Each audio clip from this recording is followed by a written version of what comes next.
اور پھر جو ہم وطر میں دعائے قنوت پڑھتے ہیں، میں گھبرا جاتا ہوں.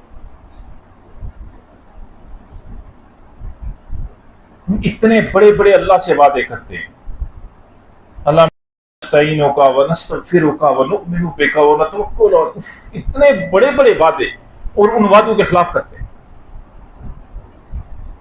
ہم تو نماز میں یہ بھی وعدہ کرتے ہیں نا کہ ایاک نعبد و ایاک، تیری ہی عبادت کرتے ہیں، تجھ ہی سے.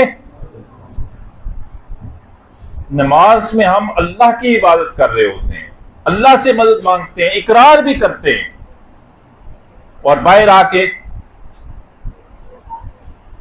شیخ عبد القادر جیلانی المدد، عبد الحق بیڑا تک، معین الدین چشتی لگا دے پار کشتی. کہاں گیا ہمارا ایاک نعبد و ایاک نستعین؟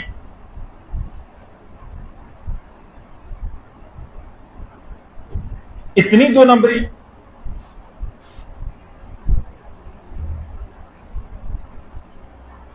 کیا شیخ عبد القادر جیلانی علیہ رحمہ نے کبھی یہ کہا کہ میں مدد کر سکتا ہوں؟ یہ کسی پیغمبر نے دعویٰ نہیں کیا. یہ سب شرک ہے، اور شرک یاد رکھیے گناہ نہیں، شرک بغاوت ہے. گناہ کی معافی ہے، بغاوت کی معافی. ایک شخص باغی ہو جائے نا، دنیا کا قانون ہے، تو پھر اسے قتل کیا جاتا ہے، اسے پھانسی دی جاتی ہے.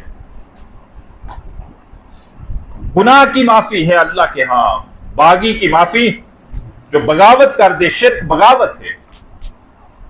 اسی لیے کہا یہ ظلم عظیم ہے. سارے گناہوں کو اللہ معاف کر دیتا ہے، شرک کو معاف نہیں کرتا کہ اللہ کے ساتھ کسی کو شریک کیا جائے.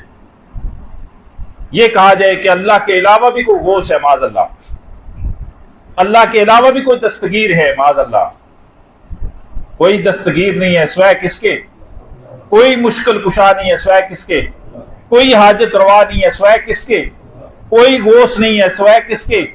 کوئی غوث اعظم نہیں ہے سوائے کس کے؟ اللہ کے. اللہ ہی دستگیر ہے، اللہ ہی غوث اعظم ہے، اللہ ہی مالک کل ہے، اللہ ہی قادر ہے، اللہ ہی قدیر ہے، اللہ ہی مشکل کشا ہے. اور مشکل کشا ہوتا ہی وہی ہے جس پہ کبھی مشکل خود نہ آئی ہو.